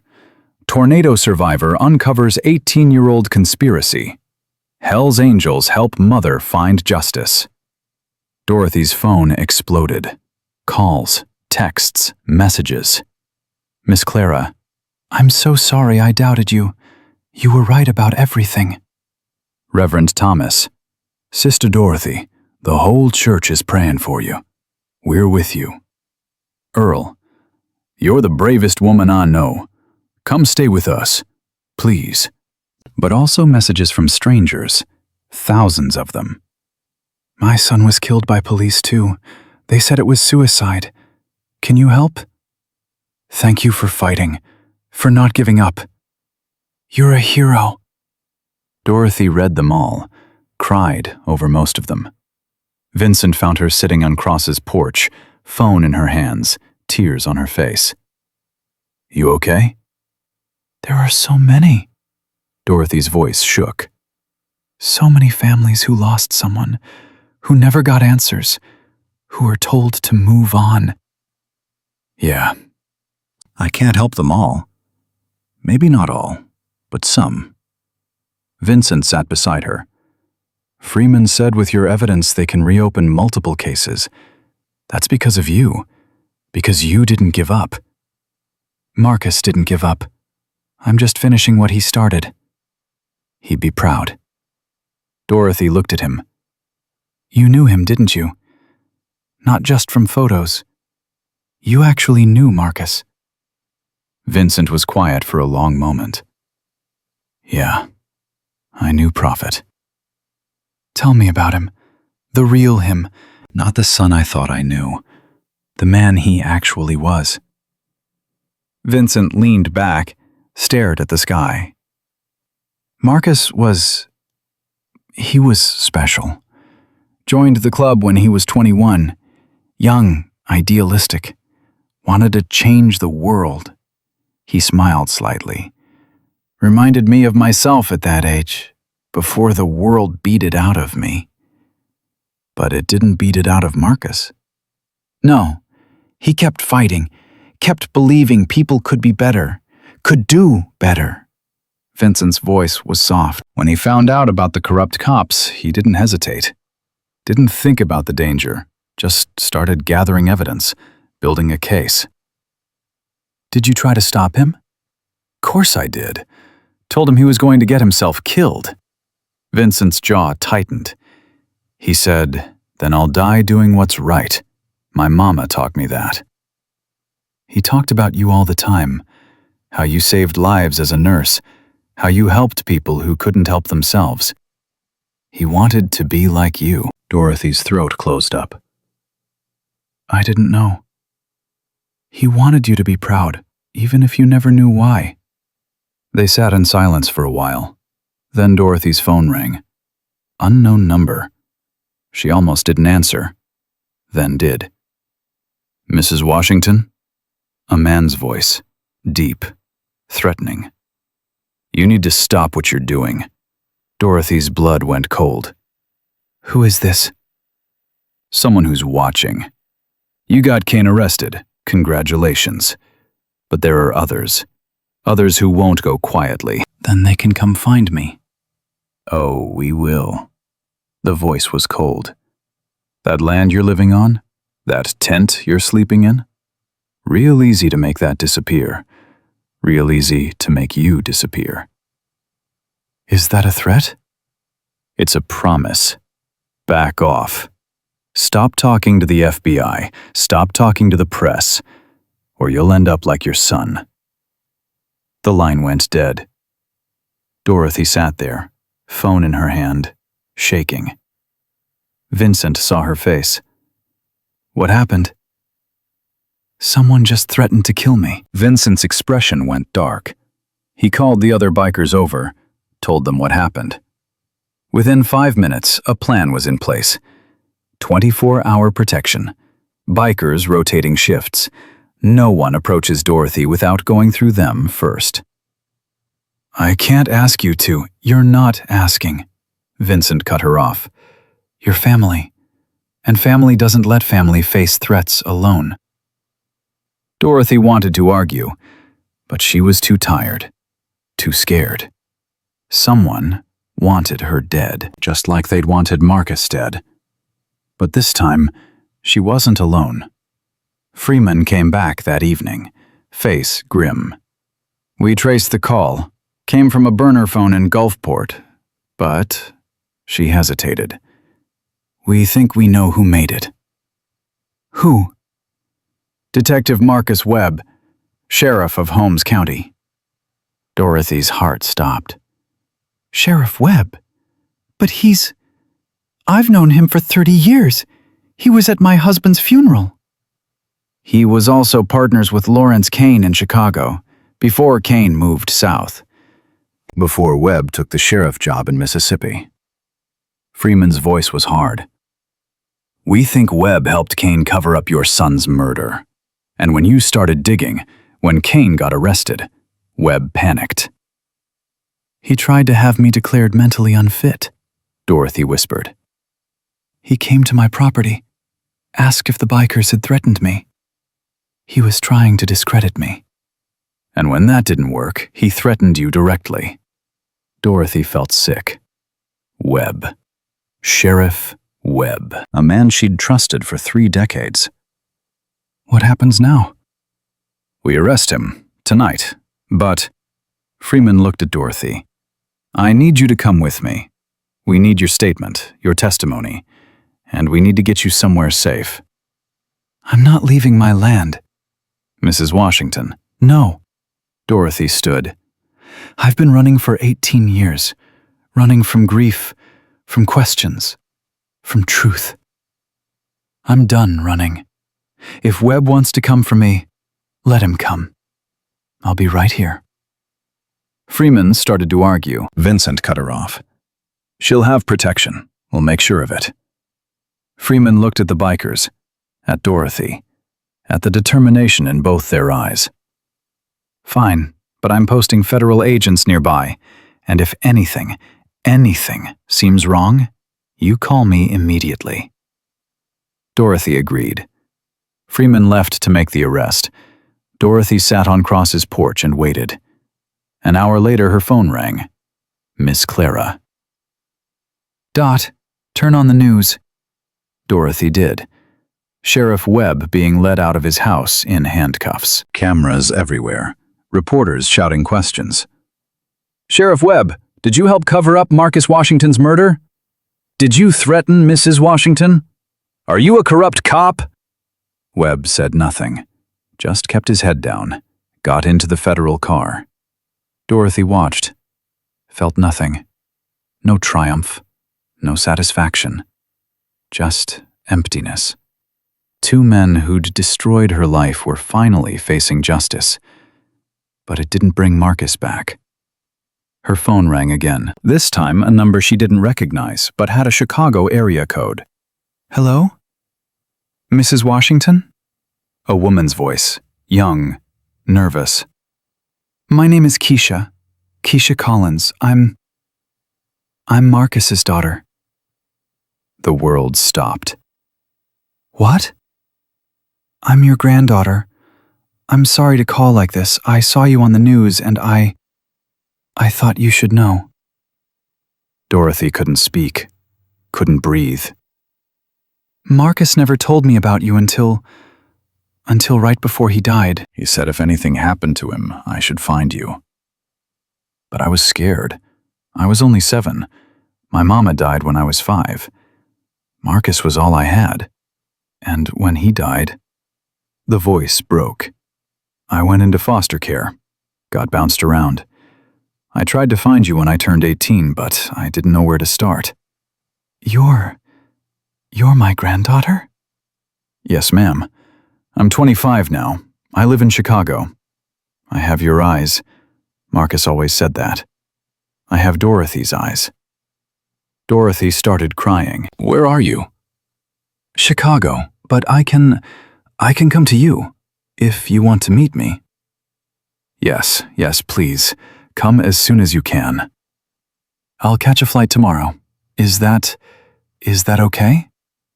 More than okay. Dorothy wiped her eyes. Baby, I've been alone for so long, and now I have you. They talked for an hour. Keisha told her everything. About growing up in foster care, about becoming a teacher, about wanting to honor Marcus's memory by helping kids, about carrying the weight of his death for 18 years without anyone to share it with. Just like Dorothy. When they finally hung up, Dorothy sat in the darkness and cried. Not from grief this time, from hope. She'd lost a son, but she'd gained a granddaughter. And tomorrow, her family would be whole again. Dorothy drove back to Holmes County the next morning. Cross followed in his truck. Vincent and 4 other bikers rode alongside. Protection. Family. The 3-hour drive felt longer. Dorothy's mind kept racing to Keisha, to her granddaughter, to Marcus's daughter who'd been alone for 18 years just like she had. They'd both been victims of the same crime, both left behind, both grieving without each other. That was about to end. Dorothy's phone rang. Freeman. We've got movement on the other cases. 3 families came forward after seeing your story. They have evidence too. Photos, documents, things they were too scared to share before. How many total? 8 families now. 8 victims. All killed by the same group of corrupt cops. Freeman's voice was intense. Mrs. Washington, what you did, what you're still doing, is going to bring down an entire network. Chicago PD is scrambling. Internal Affairs is opening investigations. The FBI is launching a task force. This is big. I just wanted justice for my son. You're getting justice for 9 people. And their families. That's incredible. Dorothy didn't feel incredible. She felt tired, overwhelmed, ready to go home. Except home was a tent on bare land. Or it had been. When Dorothy pulled onto her property at noon, she stopped the car and stared. Her land was full of motorcycles. Hundreds of them. And people. Bikers everywhere. Working, building, moving. The foundation she'd seen before the tornado had transformed. Walls were going up. Real walls. A frame. A roof structure. What? Dorothy got out of the car. What is this?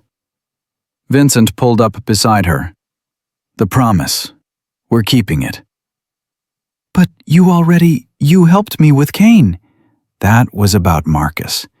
This is about you. Vincent gestured at the construction. 312 bikers from 18 chapters.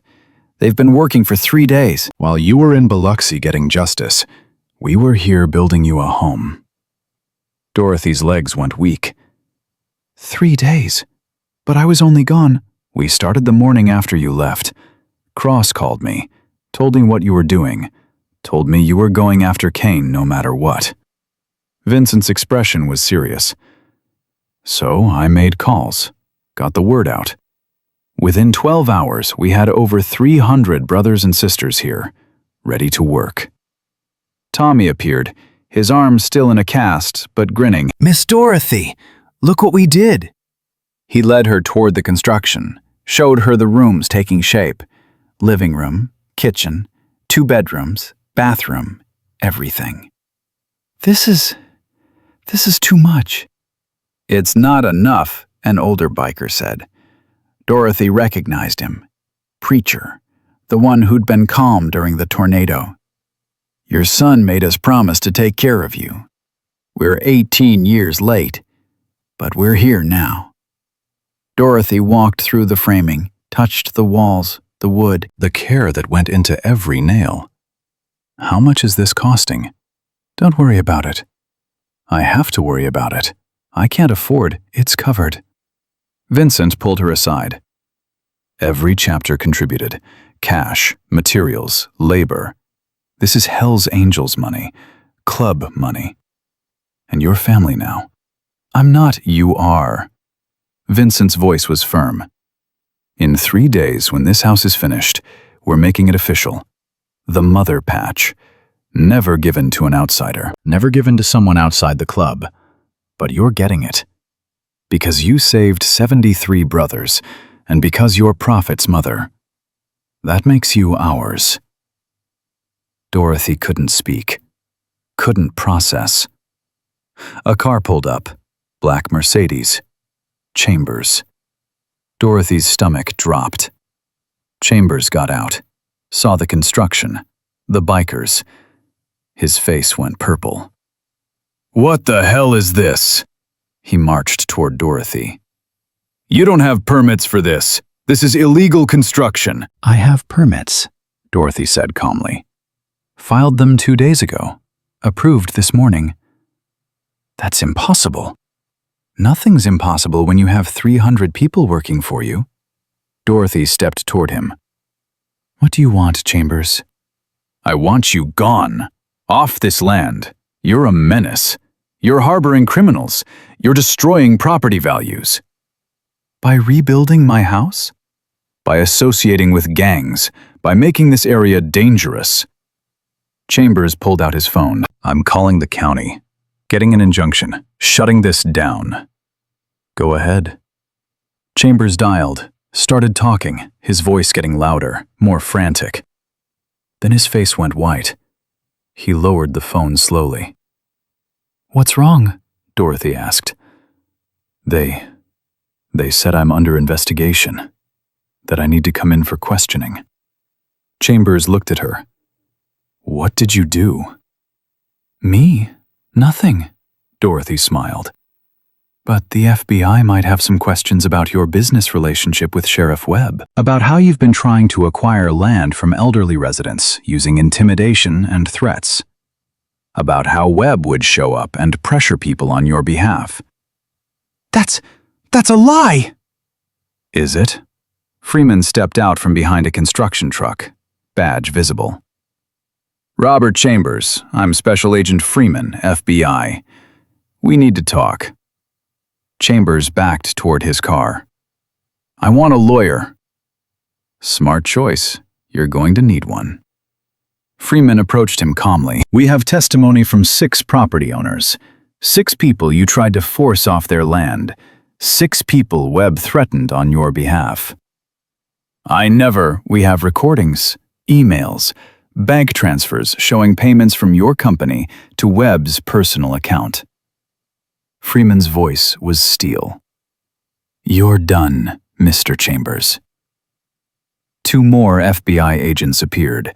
Chambers was escorted to their car, read his rights, driven away. Dorothy watched him go, felt nothing. Another vulture removed from her life. Vincent came to stand beside her. You knew about Chambers and Webb? Freeman told me this morning. Asked if I wanted to be there when they arrested him. I said no. I had more important things to do. Like what? Like coming home. Like watching my family build me a house. Like waiting for my granddaughter. Dorothy looked at him. I'm done chasing corruption, done fighting battles. I just want to live. Is that allowed? Yeah. Vincent put his arm around her shoulders. That's allowed. The work continued. Dorothy tried to help, but the bikers wouldn't let her. Your job is to rest, Tommy said. Our job is to build. So Dorothy sat in a folding chair and watched. 300 people working together. White, black, Latino, young, old, all united by patches and purpose and a promise made 18 years ago. Miss Clara arrived around 3, brought food, stared at the construction with wide eyes. Lord have mercy, they really did it. They really did. Clara sat beside Dorothy. I owe you an apology. We all do. The intervention, the mental health talk. You thought I'd lost my mind. I know. We were wrong. About everything. About the bikers, about Marcus, about you. Clara took Dorothy's hand. You're the sanest person in this county. Maybe the bravest, too. I'm not brave. I'm just tired of being afraid. Reverend Thomas came next, then Earl and Linda, then other neighbors, people Dorothy had known her whole life. They came to apologize, to help, to witness. By evening, the framing was complete. The roof was going on, electrical wiring being run. How is this possible? Dorothy asked Vincent. In 3 days? 300 motivated people can do anything. Vincent looked at the house. We'll be done tomorrow, day after at the latest. Then we do the ceremony. What ceremony? The mother patch. I told you. It's happening whether you're ready or not. Dorothy wanted to argue, but she was too overwhelmed, too grateful, too aware that her life had changed in ways she couldn't fully understand yet. Her phone rang. Keisha. I'm at the Jackson airport. Can someone pick me up? Dorothy's heart jumped. I'll be there in an hour. She drove to Jackson alone, needed the time to think, to prepare, to figure out what to say to the granddaughter she'd never known existed. What do you say to a piece of your son you thought was lost forever? Dorothy pulled up to arrivals, scanned the crowd. Then she saw her, a young black woman, 25, beautiful, wearing jeans and a t-shirt that said, "Teachers change lives." And she had Marcus's eyes, Dorothy's eyes. Keisha saw her at the same moment, ran toward the car. Dorothy got out. They met in the middle of the sidewalk and hugged. Hard. Desperate. 18 years of grief and loneliness pouring out between them. I thought I was alone, Keisha sobbed. I thought everyone was gone. Me too, baby. Me too. They stood there crying while people walked around them. Travelers. Strangers. Nobody understanding that this was a resurrection, a family being reborn. Finally, they pulled apart, wiped their eyes, laughed at themselves. You look just like him, Dorothy said. So do you. They got in the car, started the drive back to Holmes County. Keisha told her everything. Growing up in foster care, 5 different homes, aging out at 18 with nothing, working her way through college, becoming a teacher. Trying to honor Marcus's memory by helping kids who had nobody else. He talked about you all the time, Keisha said. Even though I only knew him for 7 years. He'd tell me stories. About his mama, the nurse who saved lives. About how you were the strongest person he knew. About how he wanted to make you proud. He did. Every day of his life. I'm sorry I didn't find you sooner. I tried, but I didn't know where to start. Didn't have money for a private investigator. Keisha's voice broke. I was scared. Scared you wouldn't want me. Scared you'd blame me for not protecting him. Dorothy pulled the car over, turned to face her granddaughter. Listen to me. None of this was your fault. You were 7 years old, a baby, and Marcus loved you enough to make sure you'd be taken care of if anything happens to him. That's what good fathers do. I miss him so much. I know. I do too. Dorothy took Keisha's hand. But we have each other now, and we're going to make sure Marcus's memory lives on. Together. They drove the rest of the way in comfortable silence, holding hands, just being. When they pulled onto Dorothy's property, Keisha gasped. What is this? This is family. Hell's Angels style. Dorothy introduced Keisha to everyone. Vincent, Tommy, Cross, Preacher. 300 bikers who'd dropped everything to build a house for a woman they barely knew. They're doing this for you? Keisha asked. For Marcus, because he was one of them. Because he made them promise to take care of me. Dorothy smiled. Your daddy thought of everything, even after he was gone. That night, they slept in Dorothy's tent. Cramped, uncomfortable, perfect. They talked until 3 a.m. about Marcus, about the past, about the future, about the Profit Foundation Dorothy was planning to start. A non-profit to help families of victims of police violence, to fund investigations, to provide legal support, to make sure no one else went 18 years without answers. I want to help, Keisha said. With the foundation. I'm a teacher. I'm good with organization, paperwork. I want to be part of this.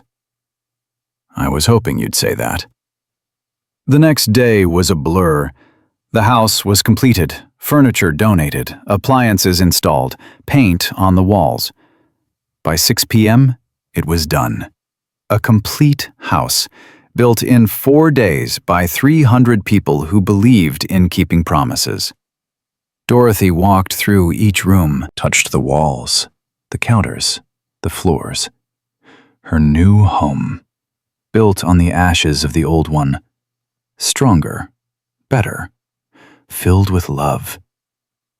That evening, the ceremony began. 650 bikers gathered in Dorothy's field.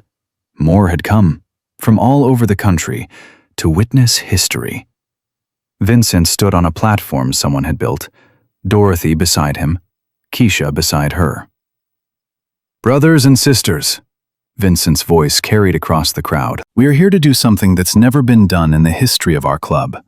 We are here to give the Mother Patch to someone outside our organization, to someone who earned it not by riding with us, but by living the values we claim to stand for. Murmurs of agreement. Dorothy Washington ran into a tornado to save 73 strangers. She didn't ask who we were, didn't care about our reputation, just saw people in need and decided to help. Vincent turned to Dorothy. Then she spent 18 years searching for the truth about her son. 18 years of grief, of questions, of fighting a system designed to make her give up. And she never did. The crowd erupted. Cheers, applause. Vincent pulled out the Mother Patch. Black leather, red stitching, Hell's Angels death head with golden wings. The word Mother underneath. Dorothy Washington, do you accept this patch? Do you accept us as your family? All of us. Every chapter, every state. Every brother and sister who wears these colors? Dorothy looked at the crowd, at 650 faces, at the family she'd never expected to have. I do. Vincent pinned the patch over her heart, then pulled her into a hug that lifted her off her feet. The crowd went wild, engines revving, horns honking, people shouting. Dorothy stood there, 69 years old, wearing a Hell's Angels Mother Patch, surrounded by family. Keisha was crying. Tommy was crying. Even Preacher looked misty-eyed. Speech! Someone shouted. Dorothy took the microphone, looked at the crowd. I don't know what to say except thank you. Thank you for keeping a promise you didn't even know you'd made. Thank you for seeing past my age, my race, my outsider status, and accepting me anyway." Her voice shook. "My son Marcus believed in you, believed in what you stood for. Brotherhood, loyalty, protection. He died defending those values. And now you've given me a reason to live them. You've given me family, purpose, hope." She paused, looked at Keisha, at Vincent, at Cross. "I spent 18 years alone. 18 years thinking I had no one, that Marcus's death was meaningless, that justice would never come. I was wrong about all of it." Dorothy's voice got stronger. "Justice came because we demanded it, because we refused to give up, because we worked together. And family," she gestured at the crowd, "family was here all along, just waiting for the right moment to find me." The crowd erupted again. Dorothy handed the microphone back, stepped down from the platform. Cross was waiting. "Your son would be so proud." "I hope so. I know so." Cross pulled out his phone, showed her a text. "Freeman just confirmed. Kane got 25 to life. Webb got 20. 3 other Chicago cops were indicted today, and the department is opening an internal investigation into 47 cases of suspected cover-ups." Dorothy's knees went weak. 47? "Because of you. Because you wouldn't let Marcus's death be forgotten." 47 families. 47 people who might finally get answers. Because one mother refused to give up. The party lasted all night. Food, music, stories. Dorothy met bikers from California, from Maine, from Texas. Each one had a story about why they came, why this mattered. "My nephew was killed by police," one woman said. "They said he had a gun. He didn't. Seeing you fight, seeing you win, it gave me hope that maybe I can fight too." Dorothy took her hand. "You can. And you're not alone. The Prophet Foundation will help. I promise." She said it to a dozen people that night, made a dozen promises, took a dozen phone numbers. By midnight, she had a list of 30 families who needed help, who needed investigation, who needed someone to believe them. She'd help them all, or die trying. Around 2 a.m., Keisha found Dorothy sitting alone by Marcus's grave. "You okay, Grandma?" "Grandma." Dorothy's heart swelled. "Yeah, just talking to your daddy." Keisha sat beside her. "What are you telling him?" "That we did it. We got justice. We found each other. We built something that will outlast all of us." Dorothy touched the gravestone. "And that he can rest now. His work is done. We'll take it from here." They sat in silence. Grandmother and granddaughter. 2 generations. 1 purpose. "Grandma?" "Yes, baby?" "I'm pregnant." Dorothy's heart stopped. "What?" 3 months.